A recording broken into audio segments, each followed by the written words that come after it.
live transcript.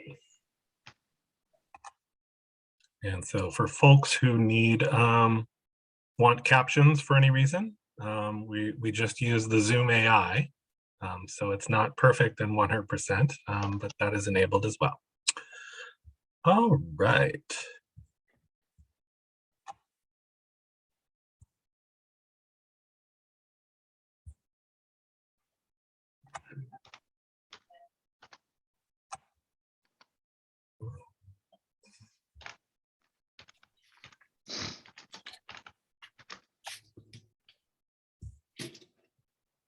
All right, sorry about that. Some technical difficulties.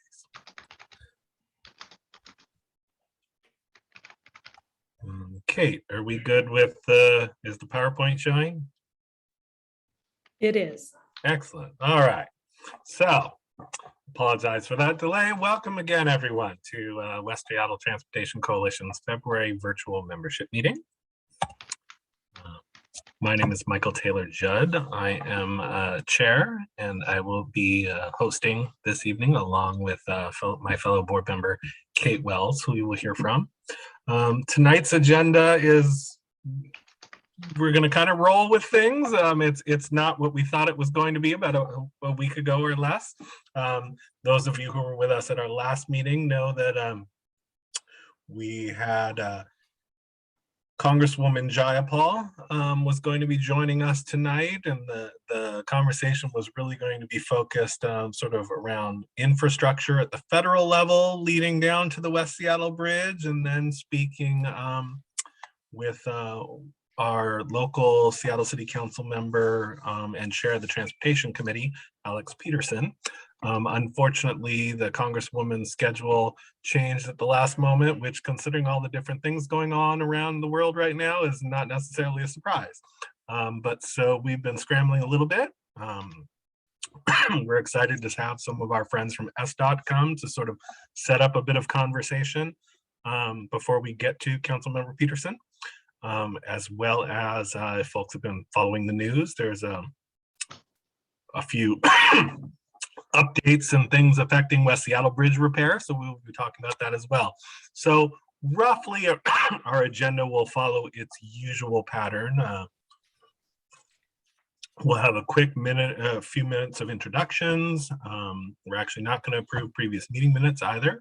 We'll roll into our conversation with SDOT.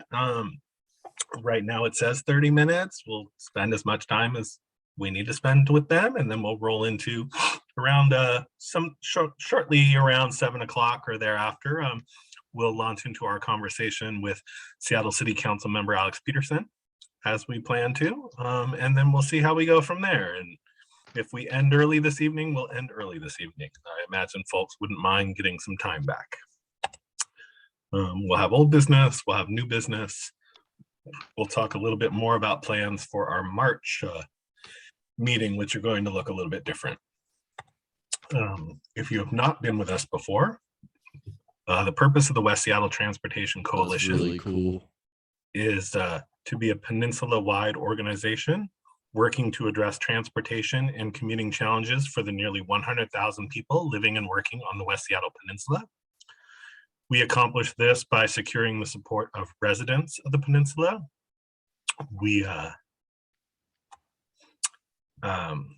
We engage with elected officials like we're doing tonight to talk about various things. We partner with government agencies to achieve the best outcomes for the peninsula. And we do our best to engage with businesses, community organizations, other neighborhood groups, and individuals to both educate them and collect feedback, which definitely feeds into our March planning, which we'll talk about later on tonight. Our goals as an organization are affordable and equitable transportation options, particularly in historically underserved neighborhoods. We want to see a transportation network in Seattle that moves people and goods in an environmentally sustainable manner. And we really want to see investments in our transportation infrastructure happening in parallel with Seattle's growth, which we haven't always been great as a community in doing. Our specific priorities that we're looking at in this year are continuing to encourage restoring capacity in the West Seattle Bridge Transportation Corridor, advocating for funding maximum mobility while the high bridge is closed. We continue to support Sound Transit 3 planning, education, and outreach. And we're particularly paying attention to the SR 160 Fauntleroy Ferry Terminal trestle and span replacement project, which is affecting folks down in the Fauntleroy neighborhood.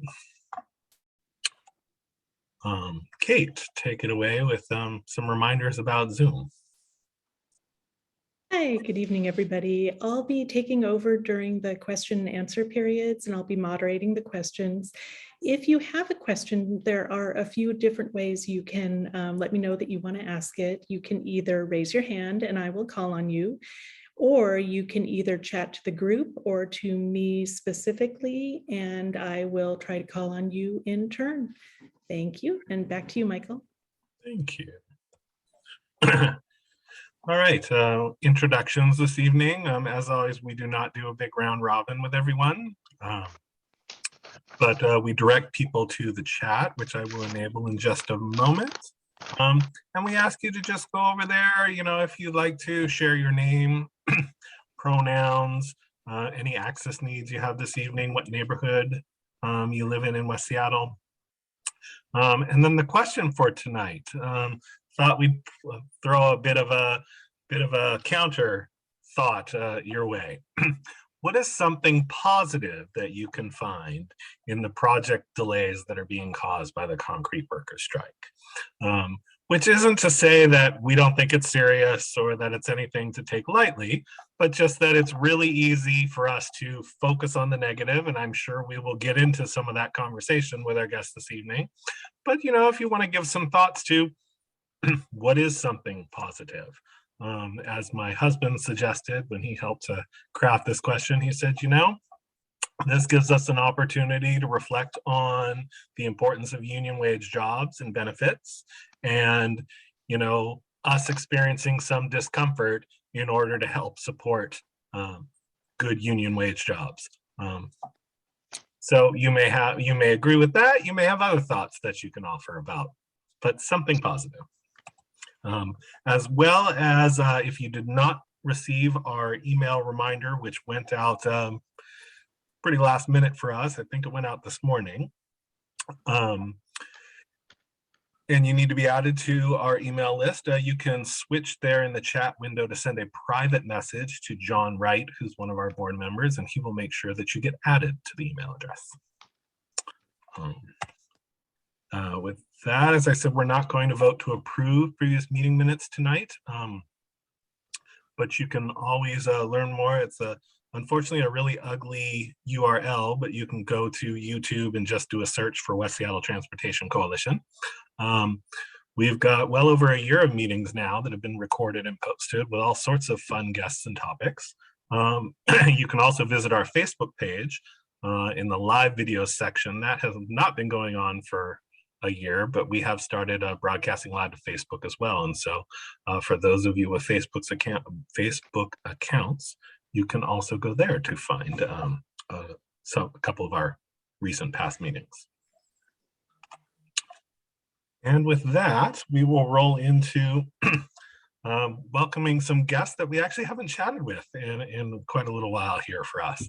We're going to start off with Seattle Department of Transportation folks, Heather Marks, who's the Director of Downtown Mobility, and she's being supported by Madison Lincolnmeyer, who's a communications lead there in the department. And we're going to just talking about, what's going on with the West Seattle Bridge closure. How's this concrete workers strike affecting it? What other things are going on? If you want to know more about the bridge project, you can always visit that link there. And Madison, you should have the ability to take over to share slides and take it away when you're ready. Okay. Can you see my screen and it's just showing the yes. PowerPoint? Okay, Yep. Perfect.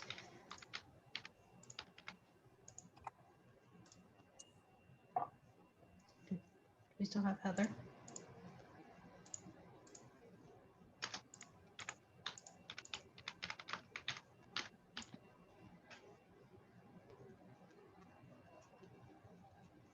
Heather, are you there? Oh, you're on mute.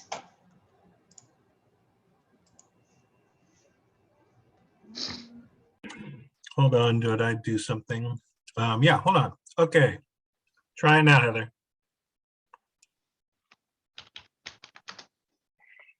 Sheesh, Michael.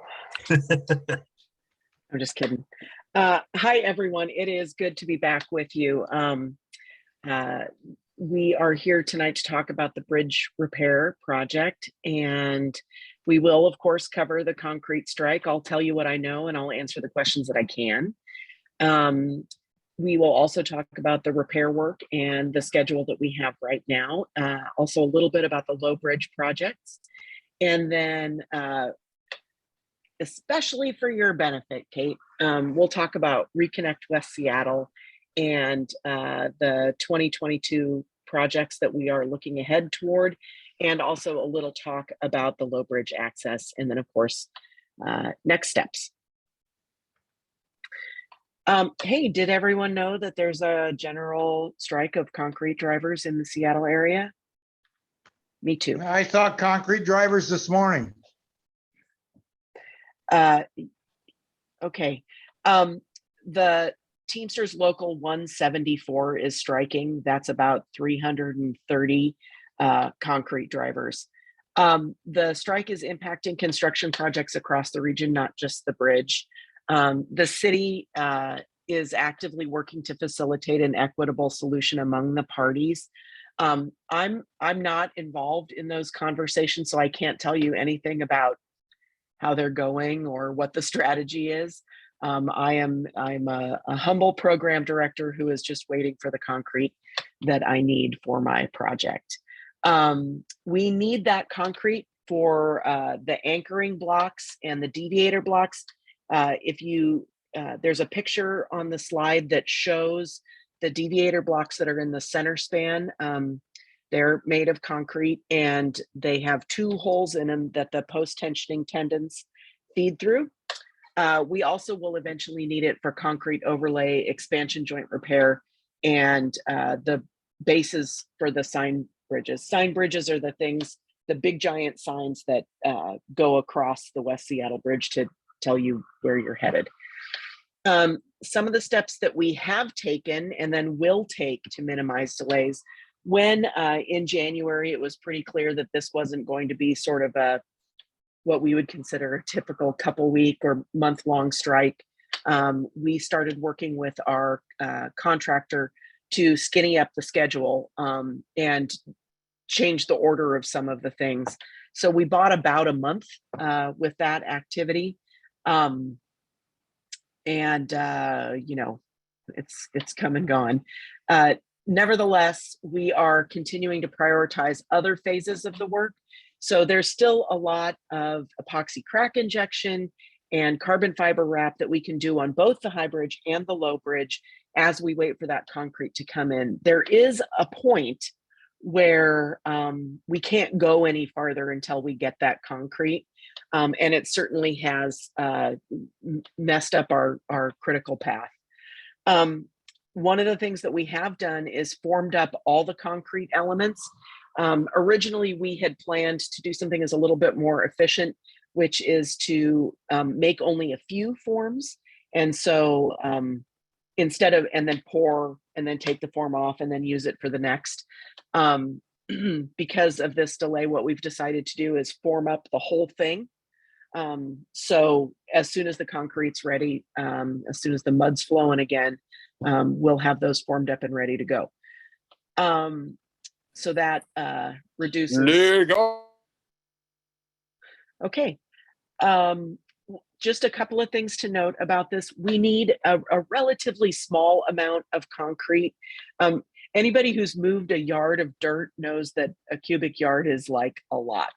But in construction, the 245 cubic yards of concrete that we need is a really small amount. Sound Transit is waiting on thousands and thousands of yards. So this is a pretty small amount. And it's also a specialized mix that is it's more flowable and it's self-compacting because inside the brick, you know how when you make a cake and you pour the cake batter into a cake pan and then you have to wrap it on the counter to get all the air bubbles out? Well, the same principle applies to concrete. It's just usually they use these big long things that they insert into the concrete, and it kind of vibrates the concrete and brings all those air bubbles to the top. Since we're inside the bridge for this, we don't have room for that. And so we're having to use concrete that it's called self-consolidating. It doesn't have those air bubbles. And inside it is this super plasticizing additive that makes that work in that way. Michael, I don't know if you'd like me to pause for questions or just continue my presentation and we'll answer all the questions at the end.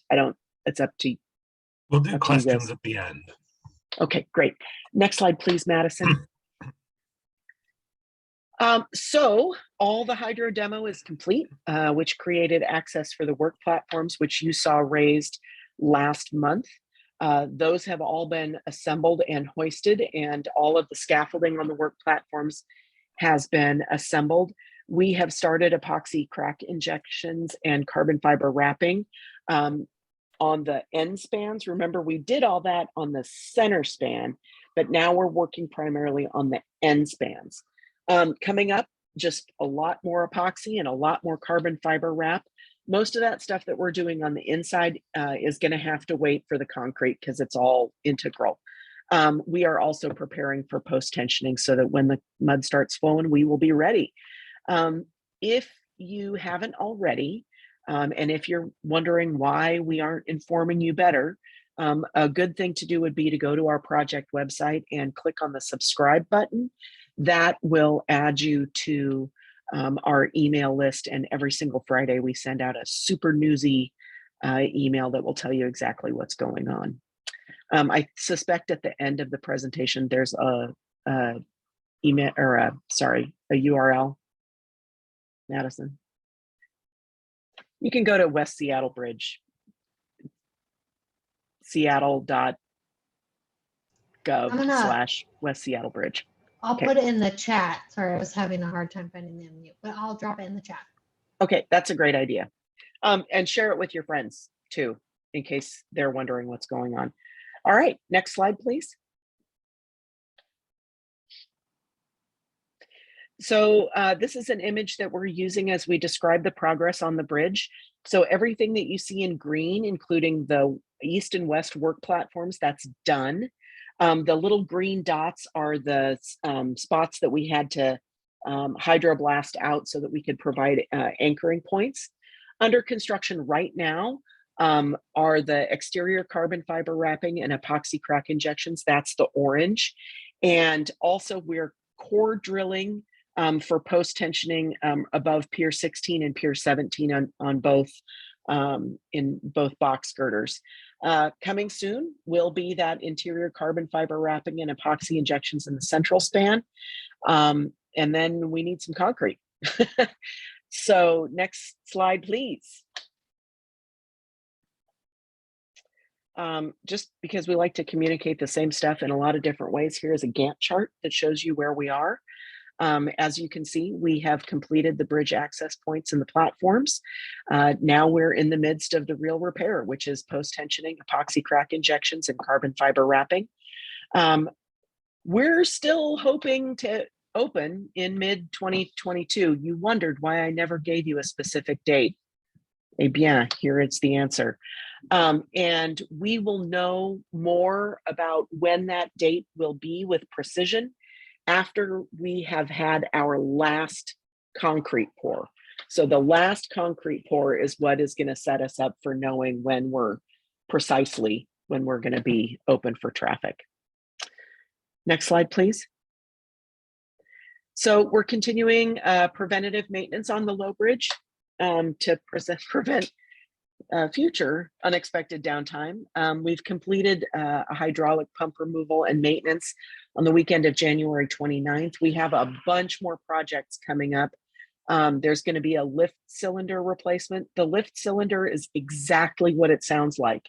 It is a cylinder that lifts the leaf so that it can turn freely, sort of like a medicine bottle from the pharmacy where you have to push down and twist. We also have the control system and the communication system upgrades. Those will all be done in mid-2022. And the epoxy crack injection and carbon fiber wrap is going to happen in parallel with high bridge repairs. Our initial intention had been to focus all of our energy and time on the West Seattle High Bridge so that we could get that open first and then move on to the work on the low bridge. Because there's this delay related to our ability to get concrete, we may start doing some of that epoxy crack injection and carbon fiber wrapping on the low bridge out of sequence, just so we can keep everybody busy and keep things moving forward. Next slide, please. Ooh, Reconnect West Seattle. That's a great picture. We have completed or are continuously monitoring 53 of the 70 Reconnect West Seattle implementation plan projects. Those 70 projects are the ones that were voted on by the community in Highland Park, South Park, and Georgetown. And we are, more than 2/3 done. I'm not very good at mental math.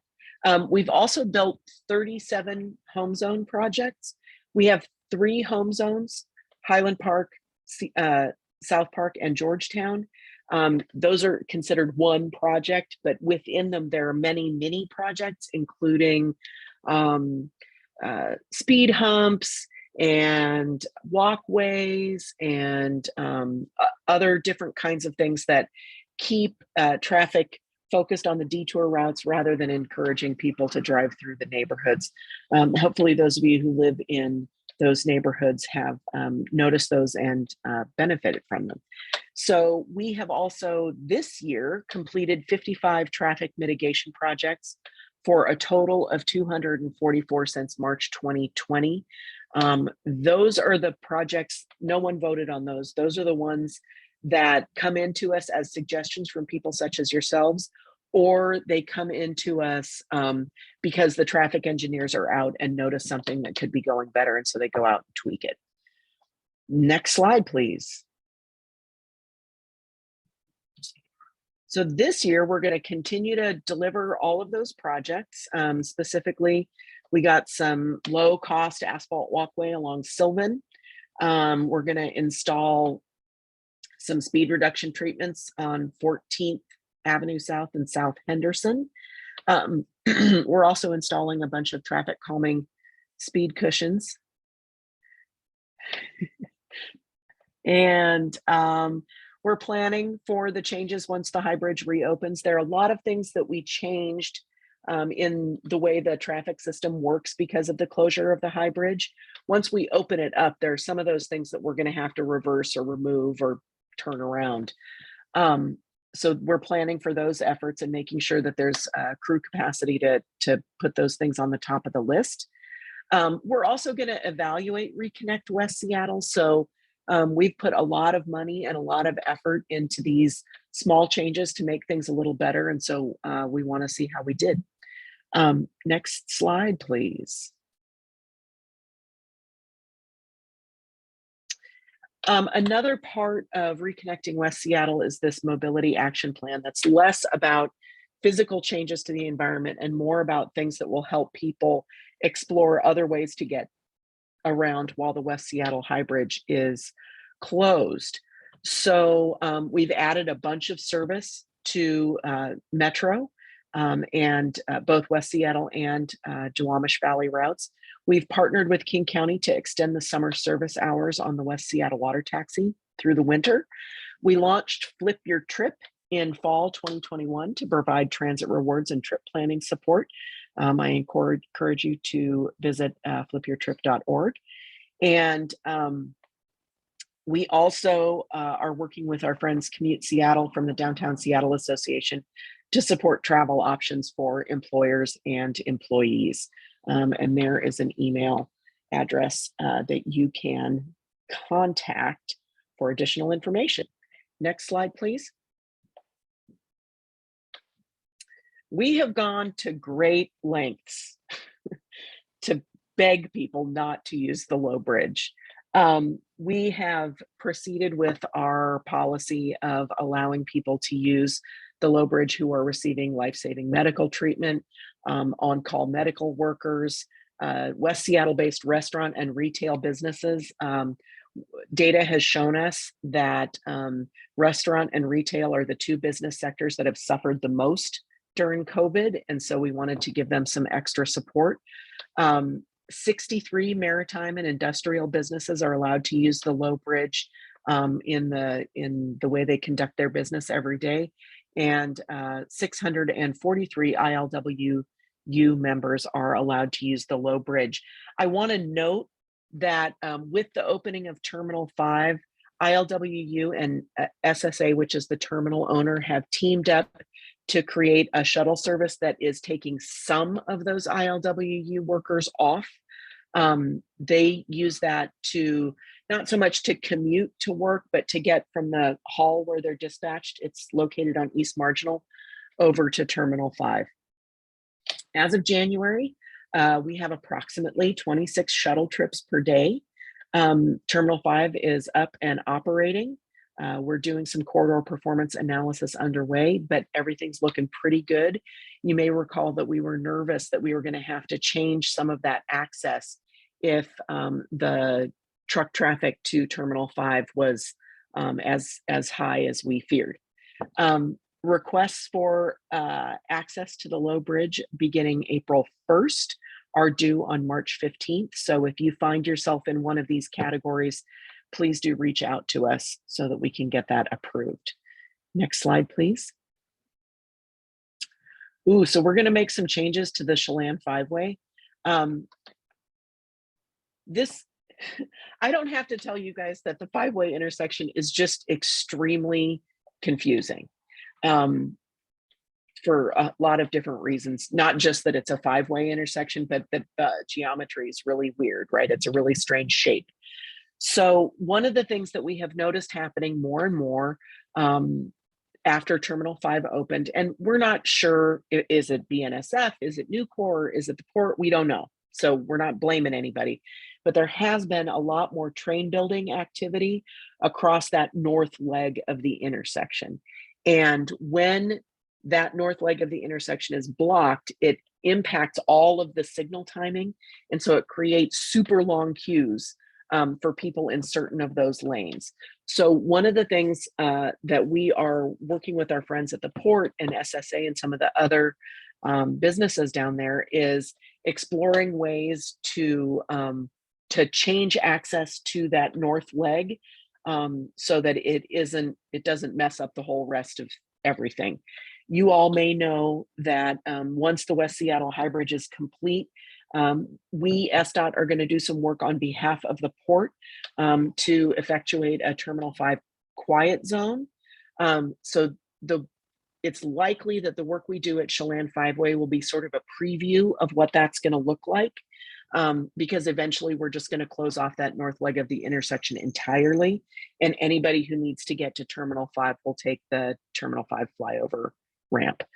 Don't ask me to describe it in words because it is not helpful. So we're exploring all those options and talking to all the folks that it's going to impact. And hopefully we end up with a good choice.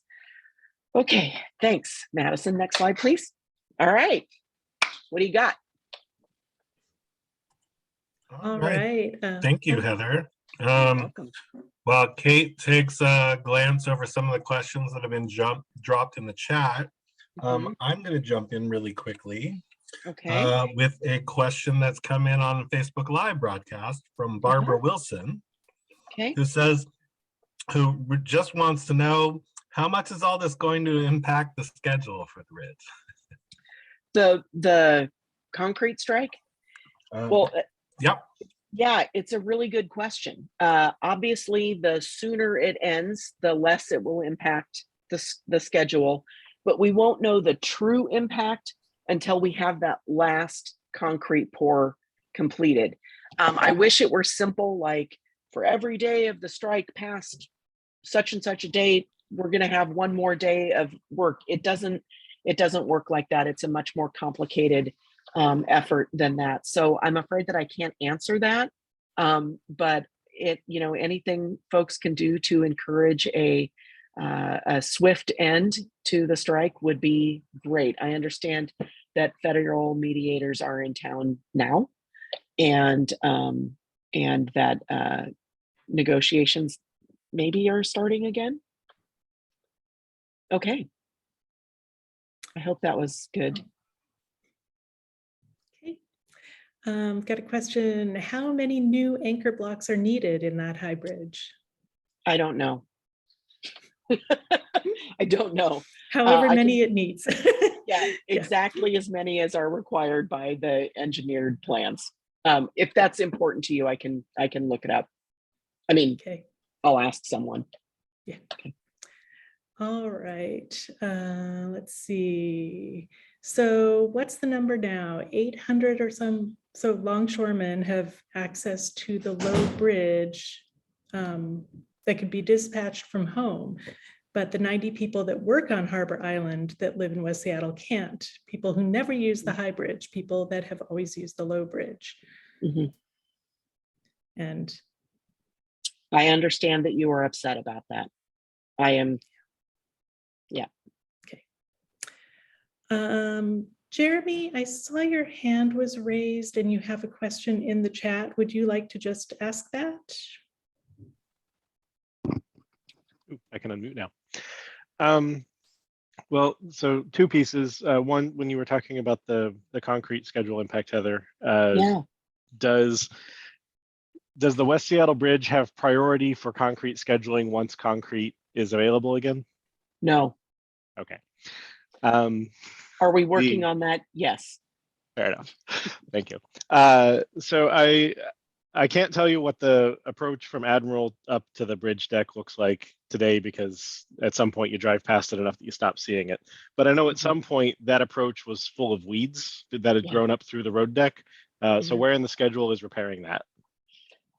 We will certainly make sure that the weeds are not there. And then we'll see what kind of damage the plant life has done to the surface of the street and take care of that. That'll happen way at the end though. Okay, like but right before we open. It is accounted for and not, buried at the bottom of a pile of to-do lists that we'll get around to in August.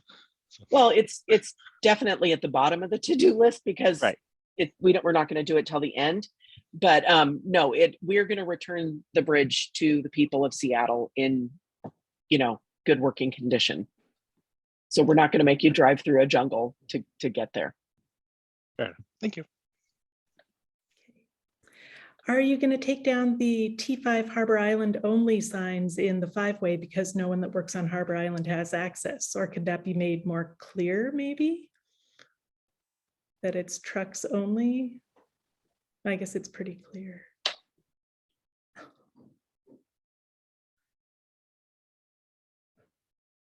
I don't quite know how to answer that. So yeah, I think it's a semantic issue. But why don't you use part of the $9 million you got from the port for a temporary contract with the concrete companies and union workers and get the job done? That's a great idea. We wouldn't use the specific money from the port, but we are working on many avenues to solve this problem. The urgency, it is important for me that you understand that the urgency of this is not lost on me. And so we are doing everything that we can. We are exploring every avenue to get concrete as quickly as we can, outside of the longstanding city practice to not use independent workers when there is a strike situation. Okay. I've got a couple questions about West Marginal. Are the changes that were made at the Highland Park West Marginal intersection going to remain afterwards? Yes. Okay. And are the bike lane designs continuing on West Marginal? And is that on track to open after the High Bridge opens? So one of the things that we have decided to do, given that Terminal 5 is going to change the landscape to some extent, is once the high bridge is open and Terminal 5 is in full swing, which is going to be, God willing, mid-2022, we're going to redo some of the traffic counts. There are lots of folks who are unconvinced by our traffic data. And so we're going to take some counts right there after the high bridge is open. And then the city will make a decision about how to proceed at that time. So not a sure thing anymore. Okay. Deb, you've got a question. I do, and I can't find my magic hand button. So thank you for letting me ask another one. Heather, this doesn't, this deals with Sylvan Way, and it's not one of the Reconnect West Seattle official sites, but I'm noticing that the speed signs are out. People go by and they're either one of them has just it blinks, but it doesn't say the speed limit or what you're going at. And another one is just like it says you're going 25 when obviously people are not going 25. So that one's obviously out. These are eastbound on Sylvan Way. My question is, with that reporting, even though it's not a Reconnect West Seattle, can I send that to the Reconnect West Seattle heads up system? And once that report is in, how long do these speed sign repairs take? Is that something that's on a long radar or short radar? Thanks. So Deb, the Reconnect West Seattle is broad. So some of the projects that were voted on by certain neighborhoods that are most impacted. What you're talking about though was 100% a Reconnect West Seattle project because people asked us for them and then we installed them. And we used Reconnect West Seattle funds to do that. And they're very welcome. They're very glad. Thank you. Thank you for the note about the malfunction. I'm sure that Madison has taken that down and we will note that. John is also correct that you can use Find It, Fix It for any. Oh, that's good to know, because I wrote my little note to myself when I was sitting at a stoplight, and I want to make sure I get it to the right place. Okay, I can't recommend writing things at the stoplight as a transportation professional. Got it. But yeah, go ahead and use Find It, Fix It. That's a good thing. And in terms of how long it's going to take, Deb, it's a big city, and we just try to tick down the list of things as quickly as we can. I appreciate that. Thank you. Thank you. Madison, I'll get you the location. All right, Jeremy's got another question. So not related to the concrete, but Find It, Fix It. So I don't even know what the name of the crazy road is. I live in the weird Alki Admiral extremely steep roads section. So we have a sidewalk that used to be a sidewalk and has those fun little stairs, the assistance, so that you can have a even tread on a very steep sidewalk. But the hill has completely overgrown that. Is that Find It, Fix It? Is that SDOT? Is sidewalks a completely different organization? No, sidewalks are definitely SDOT. If there is vegetation overgrowing a sidewalk, it is. Jeremy, don't be mad at me for saying this, but I have to because it's the truth. Okay. It is the responsibility of the adjacent property owner. And so if there is a house that has a bunch of stuff that's growing over the sidewalk, the people who own that house are responsible to trim the verge. If it looks like it's not somebody's property, you can totally send that to Find It, Fix It. And if it's a city-owned thing, we'll go get the Tiger mower out there and okay. In this case, trim it up. It's an embankment and it's erosion. So I don't think anybody owns it because it's like a 30-foot tall cliff. Oh, awesome. But I'll report it. And I'll just put it under risk and see what happens. Report it and see what happens. And when it gets warmer, Jeremy, you and me and a pair of loppers, let's do it. Alrighty. Right, we are approaching 7:15.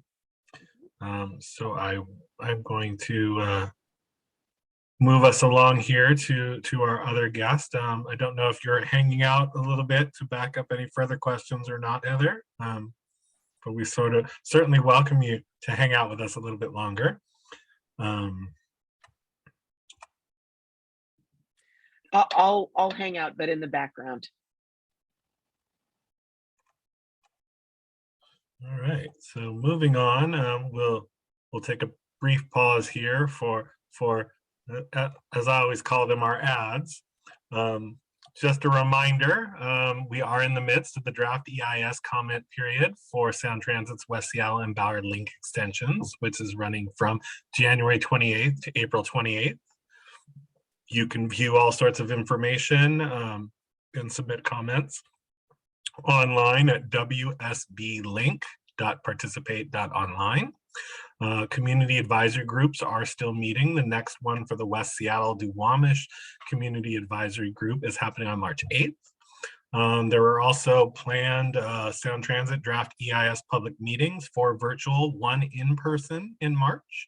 And March 30th, there should be a virtual one with West Seattle Focus, but you can get all those details and information directly from Sound Transit, again at wsblink.participate.online. And without further ado, I will move us to our next featured guest this evening. We have been trying to get him to come join us for quite a while now, and so we are very excited to welcome Seattle City Council member Alex Pedersen. He is actually District 4, which is why many of us here in West Seattle may not be familiar with him, although you may remember him from his days long ago when he supported and worked for another council member. But he is also our City Council's Transportation Committee Chair, which is why we've been trying to engage in some conversation with him. So Alex, hopefully you are able to unmute yourself and welcome aboard. Thank you very much. Good evening, everybody. And thank you for your ongoing persistent advocacy to get the West Seattle Bridge restored as soon as possible. The City Council, as you know, is set up to provide policy and budgets for the executive departments and also to represent our constituents. And frankly, you could not have a better advocate with your own City Council member, Lisa Herbold. She and I have worked collaboratively to monitor what SDOT has been doing.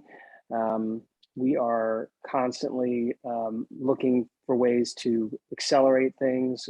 And, but frankly, even though we're very detail oriented, always looking for ways to improve things, SDOT has actually done an amazing job in responding to this crisis. And we heard the presentation tonight from Heather Marks. She's given, it seems like, hundreds of these presentations at different phases of this project. Early on, it was obviously the crisis of noticing the cracks, shutting down the bridge, determining what happened, emergency stabilization of the bridge, getting the funding, the $175 million from all sorts of different sources, trying to get it from non-city sources to the extent possible. And Heather Marks, also former SDOT Director Sam Zimbabwe, have responded well to this crisis. It's still horrible for everybody in West Seattle. I mean, it's unfair. It's been painful for so many people in so many ways. And so my goal is to have this bridge restored as soon as possible, keeping the midsummer deadline, and want to answer your questions tonight to the extent I'm able. And Heather Marks is still here, so if something comes up that she can answer, we can turn it back over to her as well. All righty, well, why don't I bring up, we had some questions that board members came up with or that we've heard from some of our supporters. And so I will bring a couple of those up here on the screen. This sort of stemmed out of, we thought we were going to have had a robust infrastructure conversation with our Congresswoman, but that will have to wait until perhaps May.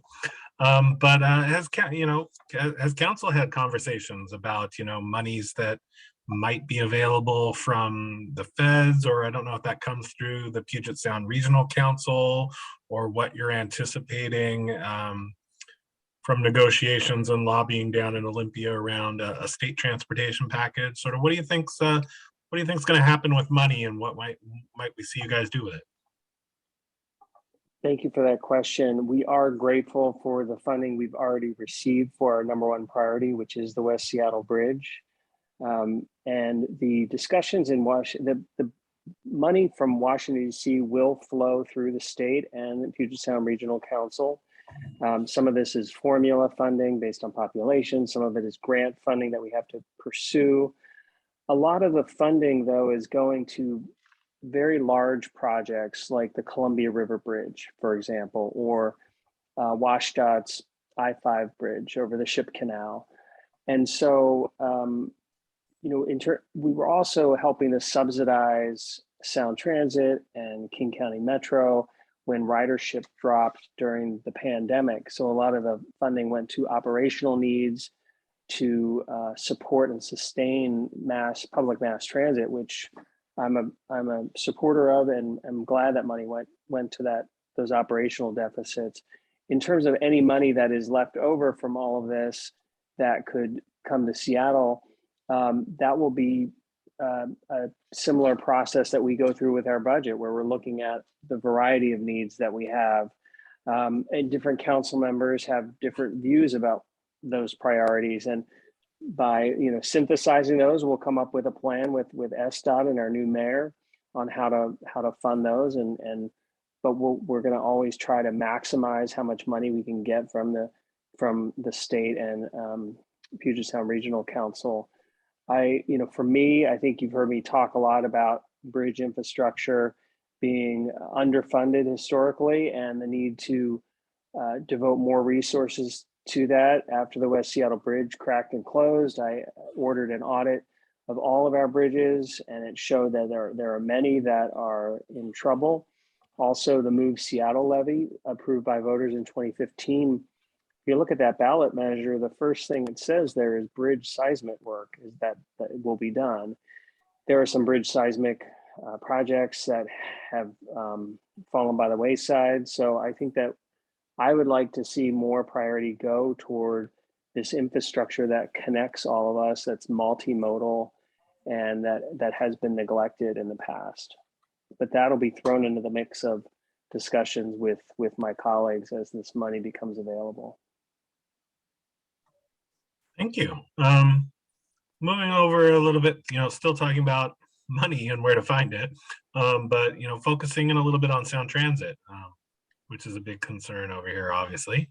What are some of your ideas, for securing third-party funding for ST3? I know there's a few spots along the planned route where we might need it, but folks out here in West Seattle, we're obviously very interested in the possibilities of tunneling up to the junction. Sure. So with the Sound Transit 3 stations that are scheduled, obviously we want to minimize disruption to existing communities, and we want to create Sound Transit stations that are user friendly, that are delightful for transit riders, that encourage people to get out of their cars and use that transit. There may be things that do require more funding than what is currently budgeted for by Sound Transit. I'm currently taking the position that I don't think that we need third-party funding at this time. I think that Sound Transit should still try to make things work within the budgets they have. But I also want to defer to the district council members who are most impacted by this. So Councilmember Herbold, West Seattle, Councilmember Dan Strauss in Ballard, Andrew Lewis will be affected by a lot of the stations in downtown. There's the International District. So as we complete the comments, or the comments are coming in on the draft environmental impact statement, and we get more firm numbers on where Sound Transit is with their own financials, because it's vacillated tremendously over the last few months. We'll have a better idea about where that third-party funding, if it is actually needed, where it could come from. It could come from the private sector. I mean, if there are certain large employers in Seattle that want to have certain enhancements to the stations for their workers, then they might want to chip in. There was a bill in Olympia, I don't remember where it is right now, but to give authority to localities to increase commercial parking tax and car tabs. I would support something like that more than I would a broad-based property tax or sales tax, which a sales tax tends to be regressive. But so to be determined on whether we need third-party funding and where it would come from. All right, and one more question, and then maybe we'll take a few out of the chat. This is kind of a package, I guess, of questions, but sticking kind of with funding issues and light rail. We've had a few folks who've asked, why isn't there, it seemed to be better coordination happening between the city and Sound Transit around a new high bridge across the Duwamish River to serve light rail, and the planning and construction for a replacement of the West Seattle Bridge. And specifically, there are folks who've taken walks under the bridge or are familiar with that space and are really wondering, like, how the heck are we going to squeeze 2 more bridges into that space?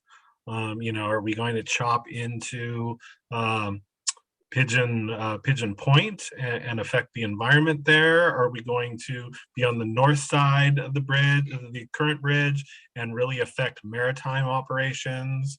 And a lot of folks are over here are still really angry at how the initial study for replacement was done. Particularly, there were a lot of folks who wanted to see a tunnel replacement studied. But what was studied and dismissed was not at all what was being proposed by folks here in the community. And some people have asked why that's acceptable. Like, why was there this strange requirement put in to say a replacement can only exist within the existing footprint of the bridge, which doesn't really allow us to study all the best options? And then again, suggests that, are we going to close the bridge again at some point when it comes time to replace it, or what's going to happen? So I know that's a lot to throw at you, and maybe Heather can back up a little bit, but tackle what you can there. Thank you, and thank you for putting it up on the screen. That's helpful. So in terms of the coordination for a new high bridge and well, coordinating with Sound Transit, I mean, one of the issues is, thankfully, we were able to assess that we could restore the existing West Seattle High Bridge, and that is going to get us a new estimated useful life, hopefully of 40 years or so. And so, whereas Sound Transit's going to build their crossing soon, in the next 10 years. And so those timeframes aren't aligning. So we will continue to work collaboratively with Sound Transit, but now that we're restoring this bridge that's going to last 40 years, and Sound Transit needs to build their crossing right away, it's not, there doesn't need to be that immediate decision making on replacing the high bridge decision. But we are coordinating with Sound Transit. In terms of 2 bridges in that space, I think that, I think it would just be 2 bridges. It wouldn't be 2 more bridges. So because of the timing, the right of way that we have for the current high bridge is wide enough so that we can build within that next to the current high bridge, as I understand it. So we will be able to fit, we will be able to do that. We will be able to build a bridge, 30, 40 years from now, we will be able to build a bridge next to whatever Sound Transit produces for their light rail. And the tunnel replacement, we're using a tunnel.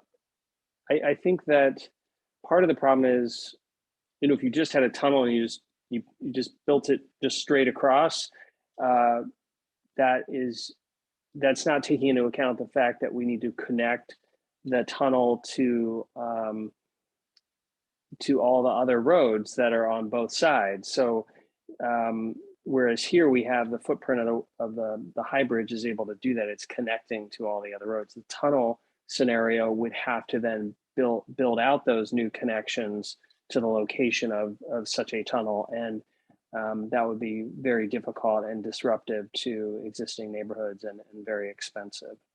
I'm not sure I'm answering that well, but I'm a fan of looking at tunnels. You know, if everything were started from scratch, tunnels we know can be less disruptive. But when you already have a bridge there and then you're trying to put another crossing, I think the tunnel would have to then be connecting into other roads, and it would create new disruptions that don't already exist. I think that question comes from some of the old timers around here. I think we've got a bunch of people in West Seattle who, you know, who've been around and remember that the current the Fauntleroy Expressway as well as the Spokane Street Viaduct both existed prior to the West Seattle High Bridge being built. And so I think there's some folks who can definitely envision what it might look like to connect to other infrastructure without that. But Kate, why don't you see what's in the chat window and share with us? All right, there is a very weedsy discussion going on that I think might be more of an SDOT thing. Let me just throw it out there and maybe we can have a little conversation about it. The feds very clearly said in the audit report that Seattle and SDOT won't qualify for federal funds for bridges without some changes. I used to work in federal contracts, and in my experience, the feds don't say that lightly. If they say they want to see something, we need to do what they've asked. I couldn't tell from the report, are we making the changes the feds requested so that we can continue to apply for funds? Didn't they contribute 30 million to the bridge? If they pull those funds, would that delay the bridge this year? And that is, so the recommendations from the audit, the citywide audit, did make 10 recommendations. And one of the key themes was better asset management and record keeping, and how we're rating our bridges. And those asset management changes are being made. And in fact, we had a pre-audit from the feds, different from our city audit. And that helped to alert SDOT that these changes needed to be made, and those are being made. When I talk about the audit and needing to do more for bridges, I am focusing on those seismic repairs that need to be made, replacing aging parts and movable bridges, starting to figure out how to rebuild multimodal bridges. And but the asset management is very important to the federal government, how we're managing those assets. And that work, as I understand it, is being done, yes. All right, I don't see anything else in the chat or hands raised, although I have a question. I know bridges are high on your list. Do you have other priorities as transportation chair? Yes, yeah, thank you. So for me, I mean, I realize I'm part of a process, so I have really strong committee members. I work collaboratively with the mayor and SDOT, and hear from constituents who have different views than I do. So I just want to acknowledge I'm part of that process. So if I state an opinion, I believe it's an informed opinion, but it's not the only one. So, so for me, it's about moving the most people and products in the most effective or efficient and environmentally friendly ways, So we need to encourage people to get back on public transit. That includes our buses as well as Sound Transit. And we need to keep an eye on the transportation revenue that our city gets. Some of it has gone down, like commercial parking tax revenue is not as robust as we'd like to see because people aren't using that source. So that's why I'm a big fan of issuing these bonds, because I think that they would provide $100 million for bridge projects right away. We need to keep an eye on fulfilling our promises under the Move Seattle levy, doing more of that bridge work, for example, and so that we can go back to voters and ask them to renew that in 2024. As you may recall, that was a $930 million 9-year levy, and I was skeptical of part of that when back in 2015, how the money was allocated. We learned that it was very ambitious. Some of the cost estimates were off.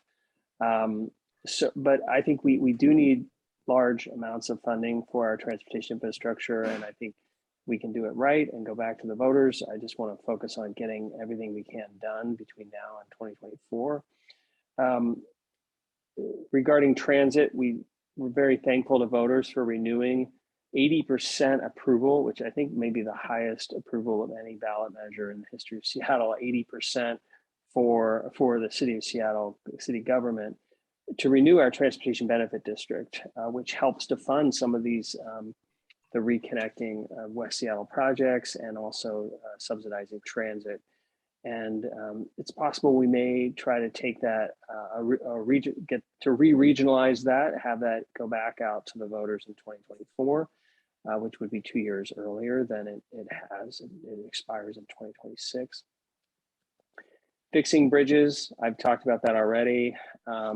We do have an interim director of the Seattle Department of Transportation, and who's great, and Kristen Simpson, and but the mayor is looking nationally for a permanent director, so that'll be important consideration, getting a director who can balance all the competing needs of the city. And we've heard a lot about and are very upset about the number of pedestrian fatalities in our city. The Vision Zero goal of having 0 fatalities and serious collisions by 2030, we're going in the wrong direction for that. So there's a lot that needs to be done to reduce pedestrian fatalities. And then contributing our input on Sound Transit 3, with the draft EIS being out, we want to make sure not only that they pick good routes and station locations, but when they're building those stations, that they're designed in a way to make them accessible and smoothly integrated into the built environment. We've learned a lot of things about the stations in my own district, Husky Stadium on Brooklyn in the heart of the U district, and Roosevelt. Those are great stations, and there's a lot that could have been even better in terms of integrating with pedestrians and buses. And so we're hoping that we can have input, all of our city departments to have coordinated input, so that Sound Transit hears what the city of Seattle wants to see with Sound Transit 3 implementation. Those are just a few things. Yeah, thanks. Right. Not knocking away at those questions on the screen. And thank you for calling attention to the levy renewal being in 2024. I think a couple of us, and I include myself in that, on our board, I think we had in our head it was a 7-year and not 9 years, so we do have some time before that levy renewal. But a follow-up question there around Vision Zero. One of the concerns that we've raised, and I want to try and figure out how to sort of message this correctly. We're not opposed to lower speed limits. We definitely understand the nexus that lower speed limits means people are far less likely to be killed when there are accidents and things like that, and people can react and respond more quickly to what's going on around them when they're driving slower. But one of the things that some of us have been concerned about is sort of the blanket change to speed limits across the city. As we've pointed out to folks from SDOT before, SDOT's own data shows that the reduction in speed limits has in many places only resulted in average speeds going down by say 2, 3, 4 miles an hour. But the result now, again, this is SDOT's own data of the number of cars who now are legally speeding over the speed limit is now consequently up dramatically. And so is that really the best way for us to facilitate and improve safety? Or are we actually making it more, as we're hearing from a lot of folks feel more unsafe now driving, because if they attempt to drive closer to the posted speed limit, other cars around them are now flying by at 10, 15, 20 miles an hour over what the new posted speed limits are. And what is it that we can do to address that, to better educate drivers? How do we get at those numbers? Because it doesn't seem like we're getting the results that we want from that change. Thank you. I support lowering the speed limits because the data shows that, you know, if you are hit by a car, that you're more likely to survive if the car is traveling at that lower speed limit. I agree that there's been a lot of speeding before and after those new signs went up, but I think that a combination of things. One is over time, people could adjust to this and start to lower their speed limit. We've seen with the lack of congestion during the pandemic that there's more ability and room to speed, and that's unfortunate that that has occurred. We've seen this across the country. When we look at repaving roads, if there's a way to install traffic calming, there's a movement to have, you know, really to recognize that humans are going to make mistakes and that we need to build the infrastructure in a way that signals to them that they need to slow down. And that's sometimes narrowing the road. It's sometimes putting in median strips with trees that putting things in the road to slow down the traffic. There are all sorts of ways to do that. And so I think that it made sense to lower the speed limits, and as we repave roads, it's expensive to install that infrastructure. To traffic calming can be expensive, but there are also ways to do it efficiently. I think there also needs to be some enforcement as well, and that doesn't necessarily need to be from the Seattle Police Department, but putting in more cameras that will catch speeders and find them. Can I ask a question as an expert? Go ahead, Mark, although you might want to briefly explain how you are credentialed as an expert. I am over 30 years of traffic engineering experience, lived in Seattle pretty much all my career, and know firsthand that inappropriately set speed limits reduce safety. This is particularly noticeable on principal arterials. In fact, and you can just kind of get it on First Avenue South, North of Spokane Street, it's posted at 30 miles an hour. South of Spokane Street, it's posted at 30 miles an hour, even though the street geometrics are totally different. And south of the Spokane Street, the street's much wider, and 30 miles an hour simply is erroneous, doesn't make any sense. West Marginal Way is, it was 40 miles an hour for years, and all of a sudden they lowered it to 30, yet the 85th percentile speed still what it was before, and now you got greater speed differential. The city experienced the most deaths since 2006 last year, and it's also coincides when all the speed limits were dropped on all the streets without any credence to the arterial classifications, i.e. principal arterials need to have speed limits that are more consistent to the geometrics of the street and what people are feel is a reasonable speed to drive. I mean, 25 miles an hour on a 4-lane, 5-lane principal arterial street simply not going to, it doesn't pass the smell test. And I believe that they need to revert the speed limits on the principal arterials back to what they were before. I'm not worried about the little neighborhood collector arterials and some of the lesser streets. We're talking about the principal arterials, and show some hierarchy on this streets based on the classifications of the street. Thank you for conveying that. And I'm SDOT's here to hear it as well. But I don't have the knowledge to respond to that on those particular streets.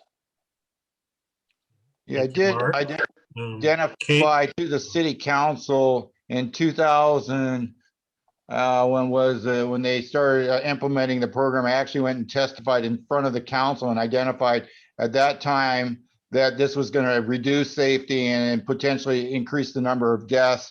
Unfortunately, I was correct, and yet the city still continues to, not acknowledge basic science of traffic engineering.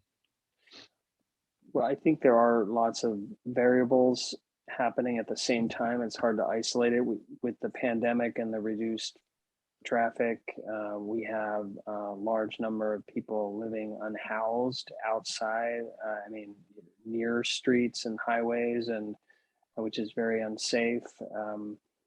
And so I think that we would really have to wait post-pandemic and get more people housed.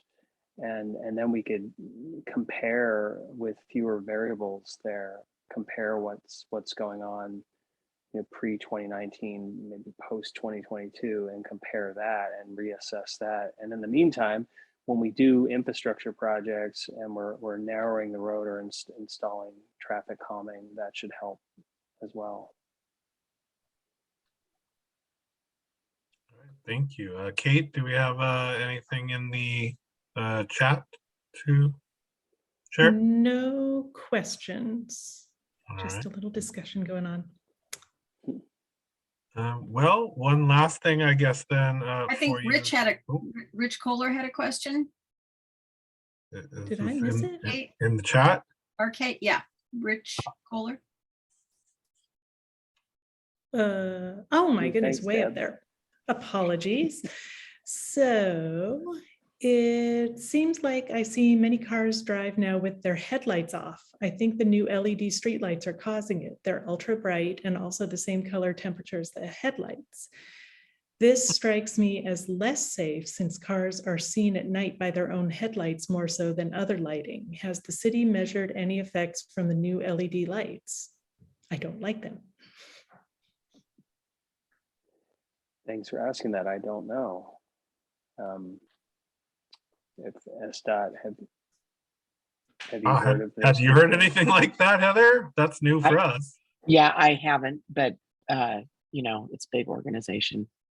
And street lighting is the Seattle City Light does that. The light levels, they're theoretically is a statutory responsibility of the city traffic engineer, but I don't know how much input he has.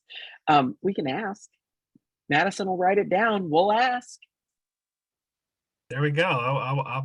That'd be an interesting one to hear. Councilmember Pedersen, before you go, just sort of that last bit we had on the question slide, sort of what are your top priorities right now? Is there anything that you haven't shared with us yet that you'd like to, or help that you want from those of us out in the neighborhoods with some of the things you're working on? Thanks for asking.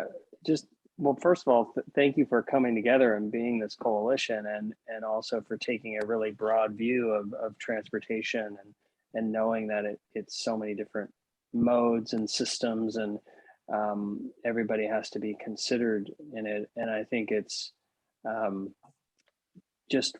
when the bridge is restored, just continuing to advocate for bridges, reminding people, remember the West Seattle Bridge, so that we get the funding that we need, and issue the bonds that we want, that I believe we could issue to take care of several other bridges around the city, so we're not disconnected again. We don't want to be disconnected like we have been from 100,000 of our neighbors for the last 2 years. All right. Well, thank you very much for joining us, and you're definitely welcome back anytime. And thank you so much, Councilmember. Yeah, thank you. Thanks, everybody. All right. I will bring up here. We have a couple more things to chat about, and then if anybody has any new business, otherwise we'll wrap up early. I don't have any old business. Did any board members have any old business that I neglected to mention here? All right, hearing none. New business. Again, I will plug that we really, if people have not been paying attention, although I imagine most folks who are attending our meetings or watching our videos are well aware of this stuff, but we cannot encourage enough for people to learn more about the West Seattle-Ballard Link DEIS.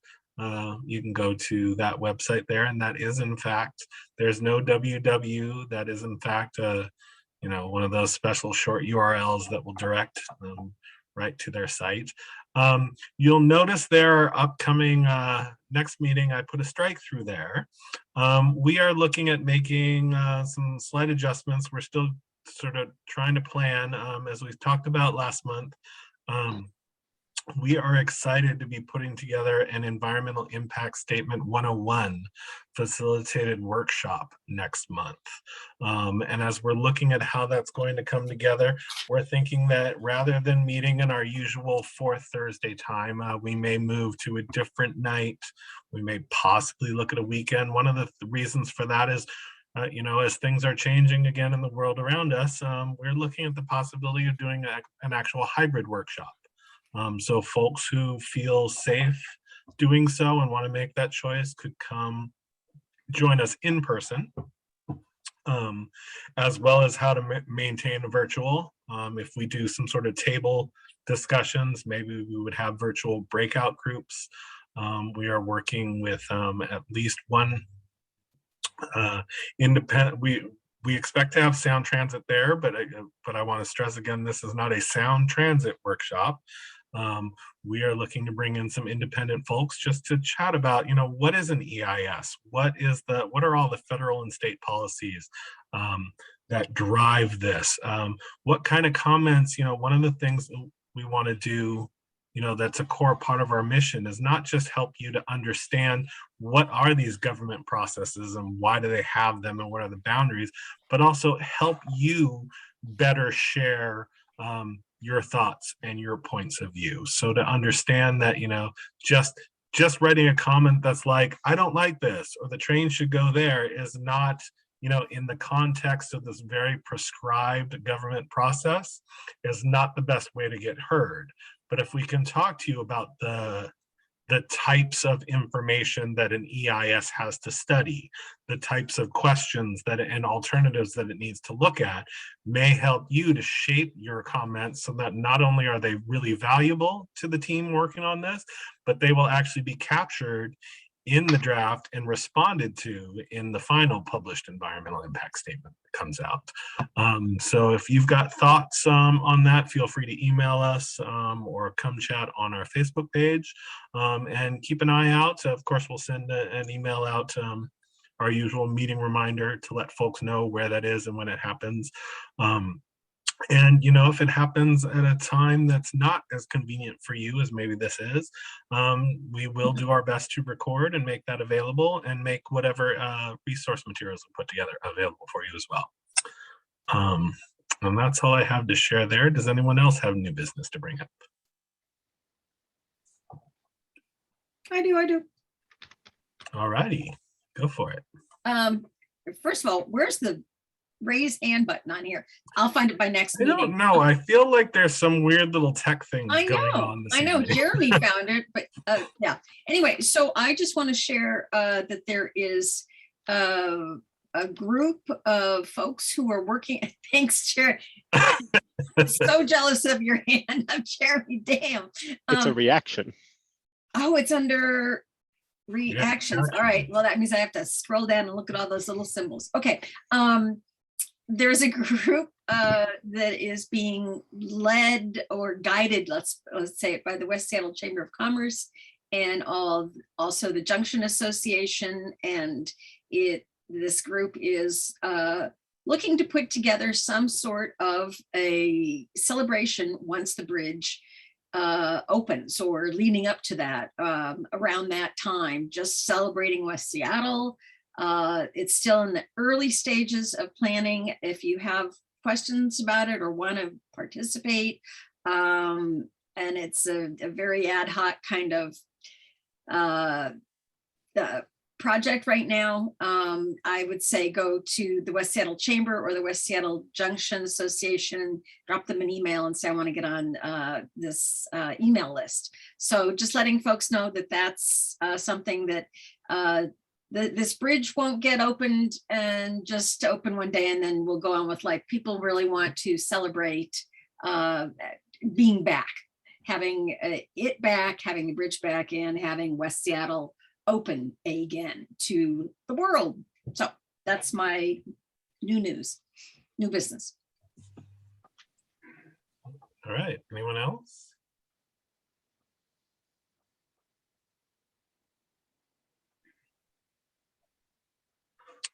Hearing nothing, I would love to entertain a board motion. Oh, I I'll just do, I found understand it. I can do that pretty I good. just found out how to raise my hand. I would love to entertain a motion from a board member to adjourn by 8 o'clock for this meeting. I'll make that motion. All right, is there a second? I second it with the provision we thank again Heather and Councilmember Pedersen. Yes, thank Absolutely. you. Especially, Thank you. as, Oh, wait. There's a especially Madison. SDOT jumping in with some extra slides and things for us this evening. Thank you as always. Yeah, it's too bad our congresswoman couldn't make it, but Putin apparently wants to be an asshole. Let's not record that language. Thank you. Yes, well, we will definitely bring, she's been with us before, and I'm sure we will have the opportunity to bring her back again as soon as we can. So I wish everyone a very good evening, and we will see you all again at our next meeting. Thank you, everyone. All right, thank you. All right, very good. See you, everybody. Bye.